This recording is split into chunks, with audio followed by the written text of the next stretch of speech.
sejahtera, salam damai Kristus. Bapak, Ibu, dan saudara-saudari yang terkasih dalam Tuhan Yesus, saat ini kita sudah memasuki tema APP kita yang keempat, yaitu mengusahakan kesejahteraan umum dalam contoh-contoh konkret berbela rasa. Dalam pertemuan yang keempat ini, saya sudah bersama dengan kedua narasumber kita. Ada Bapak Ferdi Realson Simanjuntak sebagai Seksi Pengembangan Sosial Ekonomi DPP Santo Stefanus Martir Curug, dan juga Ibu Maria Werianti sebagai Seksi Sosial WKRI Curug. Selamat datang Bapak dan Ibu, salam sehat untuk kita semua. Salam sehat. Bagaimana kabarnya nih Bapak Ibu di masa pandemi saat ini? Baik, Puji sehat. Tuhan, kabar baik. Puji Tuhan, meskipun dalam situasi pandemi kita masih dapat berjumpa. Bapak Ibu, dalam pertemuan APP yang keempat ini dengan tema mengusahakan kesejahteraan umum dalam contoh-contoh konkret berbela rasa, kita akan sedikit-sedikit mengobrol santai dengan kedua narasumber kita pada malam hari ini. Nah, Pak, Bu, kira-kira apa saja contoh yang sudah pernah atau biasa dilakukan oleh Gereja Katolik dalam upaya berbela rasa? Mungkin Bapak dulu bisa menjawab, Pak. Sedikit bercerita. Baik, terima kasih Mbak Rani. Di pertanyaannya memang terkait contoh-contoh konkret berbela rasa Iya, Pak, benar. yang sudah dilakukan oleh gereja kita. Jadi kalau dalam obrolan santai kita ini, ya mungkin kita bisa sharing lah. Kita pernah merasakan beberapa kali atau melakukan beberapa kali wujud bela rasa itu kepada saudara-saudara kita yang pastinya sedang berkesusahan. Nah, kalau saya ingat itu tahun lalu sebelum masa pandemi, itu ada umat kita juga di Sindang mengalami musibah kebakaran, dan itu begitu antusiasnya semua umat kita turut serta andil untuk memberikan wujud bantuan baik moral maupun material. Nah, begitu juga dengan hal-hal yang lainnya. Nah, untuk yang lain ini bisa juga kita contohkan setiap event atau bukan event ya. Event memang terakhir kemarin ada pesta 50 tahun. Tapi kalau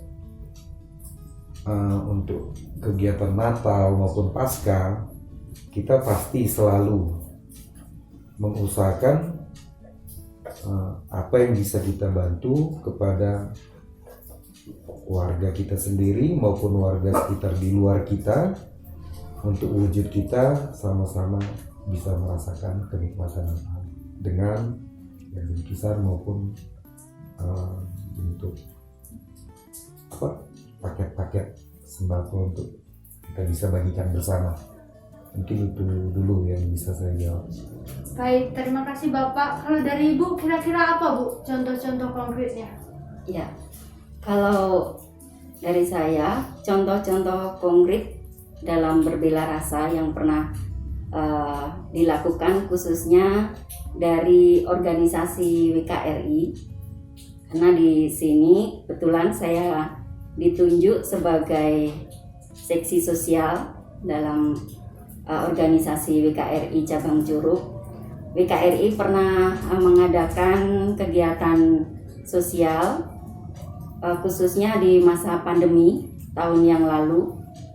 Di awal-awal masa pandemi itu di bulan April.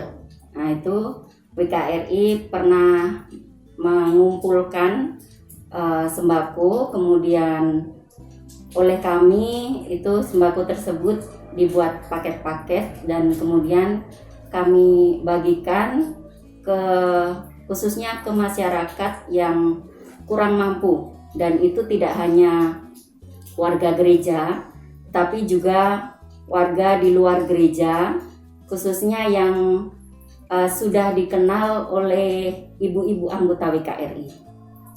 Nah, selain itu juga WKRI mengadakan kunjungan-kunjungan. Kunjungan-kunjungan ini merupakan kegiatan atau program WKRI yang sudah dibuat itu dari mulai kepengurusan baru kemarin, dan program kunjungan tersebut itu masih terus berjalan. Hanya kemarin di masa pandemi ini tidak atau kurang berjalan, tetapi untuk di akhir-akhir ini sudah mulai dijalankan, khususnya bagi anggota WKRI yang mengalami musibah. Seperti itu, Mbak Rani. Wah, ternyata sudah banyak sekali ya Bapak dan Ibu contoh-contoh konkret gereja yang sudah dilakukan untuk mengupayakan ekonomi yang berbela rasa. Seperti yang Bapak katakan tadi, bahwa ketika ada musibah umat kita disindang, gereja sudah berkontribusi untuk membantu umat yang terkena musibah. Dan juga ketika Natal dan Paskah, gereja sudah berupaya untuk membuat bingkisan. Kemudian dari Ibu tadi juga sudah Ibu katakan bahwa WKRI juga berusaha mengupayakan ekonomi yang berbela rasa dengan memberikan kunjungan kepada umat, kepada orang-orang di sekitar, dan juga memberikan bingkisan ketika pandemi melanda kita beberapa bulan yang lalu. Nah, Bapak dan Ibu, kira-kira apa sih yang mendasari atau memotivasi gereja untuk melakukan tindakan berbela rasa tersebut? Mungkin sekarang Ibu dulu yang ingin menjawab terlebih dahulu. Baik Mbak Rani, kalau menurut saya, dasar atau motivasi gereja melakukan gerakan berbela rasa, dasarnya itu adalah dari Allah sendiri, dari Tuhan kita Yesus Kristus, di mana Tuhan kita Yesus Kristus itu selalu berbela rasa terhadap kita umatnya, bahkan terhadap umat yang sangat berdosa sekalipun. Jadi menurut saya itu, makanya kita dengan menurut ajaran atau turut ajaran Tuhan kita Yesus Kristus ini, kita melakukan kegiatan berbela rasa tersebut, walaupun yang kita lakukan itu baru kecil atau sedikit. Seperti itu Mbak Rani. Jadi motivasi utama Ibu yaitu Allah sebagai sumber pedoman kita ya Bu ya? Iya, seperti itu. Kalau Bapak sendiri kira-kira apa Pak yang memotivasi dan juga mendasari Bapak melakukan tindakan-tindakan konkret tersebut? Baik, Mbak Rani. Jadi mungkin sama dengan yang dikatakan oleh Ibu Maria, bahwa memang ini sedari dulu sudah menjadi dasar dari gereja kita untuk selalu mengajak kita itu turut merasakan, apalagi terkait dengan mereka-mereka yang berada di kondisi kaum miskin maupun papa. Jadi saya mungkin kalau di sini teringat dengan kutipan di Alkitab atau di Injil kita, apa yang kau lakukan terhadap saudaraku yang paling hina, itu kau lakukan untukku. Jadi ini yang menguatkan kita sebetulnya untuk mau bagaimana mencoba terus untuk merasakan. Jadi ketika ada saudara-saudara kita yang dalam kondisi terkena musibah, menderita atau apapun yang di garis kondisi lebih mungkin dikatakan lebih jelek, nggak enak, tapi intinya di bawah kita, ya kita diajak ini coba kita rasakan. Jadi bela rasa ini kan kalau kita lihat kan turut merasakan, dasarnya pastinya dari kita sendiri bisa berempati, merasakan wah kalau di posisi menderita atau di posisi dia, kita bagaimana. Nah ini yang selalu kita tumbuhkan, dan ini saya dari kecil juga sudah ingat bahwa ini dari dulu sudah diajarkan oleh gereja kita ataupun di dalam rumah-rumah tangga kita masing-masing. Jadi mungkin itu saja yang bisa. Baik. Jadi yang mendasari itu sebenarnya apa yang kita lakukan itu berasal dari diri kita sendiri ya Pak ya? Ya, bisa dikatakan itu juga. Kemudian tumbuh dari kita dengan tadi mengambil patokan dari ajaran dari Tuhan kita sendiri. Biar lebih santai, Bapak dan Ibu, kita menikmati dulu apa yang sudah ada di hadapan kita. Mari Bapak dan Ibu. Oh iya, terima kasih. Wih, ini ngopi nih.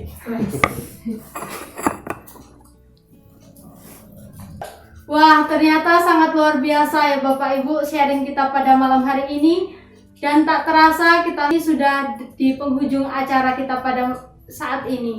Terima kasih Bapak dan Ibu sudah berkenan hadir dalam sharing kita saat ini. Semoga kita selalu sehat meskipun dalam situasi pandemi seperti saat ini. Bapak, Ibu, dan saudara-saudari yang terkasih dalam Tuhan Yesus, inilah tadi sedikit sharing kita bersama Bapak Ferdi dan Ibu Maria Waryanti. Dan dengan ini juga berarti pertemuan kita, APP kita yang keempat sudah berakhir. Terima kasih sudah menyaksikan pertemuan APP kita yang keempat ini. Dan jangan lupa like, comment, and subscribe. Dadah! Bapak Ibu, saudara-saudari yang terkasih dalam Kristus, pada kesempatan ini kita sudah memasuki Prapaskah yang keempat, yaitu dengan tema membangun kesejahteraan umum dengan contoh-contoh konkret berbela rasa. Bapak Ibu yang terkasih dalam Kristus, pada pertemuan ini kita diajak untuk semakin sadar bahwa gereja memiliki suatu tradisi ataupun kebiasaan yang baik, yaitu membantu sesama kita, terutama orang-orang yang sangat membutuhkan uluran tangan kita. Kita tadi sudah mendengarkan beberapa contoh dari narasumber kita. Salah satunya diantaranya adalah mereka membagi harta milik mereka untuk orang-orang yang sangat membutuhkan. Oleh karena itu, Bapak Ibu, saudara-saudari yang terkasih dalam Kristus, pada kesempatan ini kita diajak untuk semakin berbela rasa, semakin peduli, dan juga semakin bersimpati kepada orang-orang di sekitar kita. Dengan kasih Allah, kita semua dipanggil untuk mewujudkan kasih Allah itu melalui orang-orang yang kita jumpai, melalui orang-orang yang kita layani. Seperti yang dikatakan dalam Roma 12 ayat 15, bersukacitalah dengan orang yang bersukacita dan menangislah dengan orang-orang yang menangis. Dari sabda ini, marilah Bapak Ibu kita membangun dan mewujudkan dalam kehidupan kita sehari-hari untuk semakin berbela rasa dengan orang-orang yang ada di sekitar kita. Tuhan memberkati. Hendaklah kamu murah hati seperti Bapamu murah hati. Inilah amanat sabda suci, wujudkanlah dengan berbagi iman dan harapan, berbagi kasih persaudaraan, berbagi berkat dan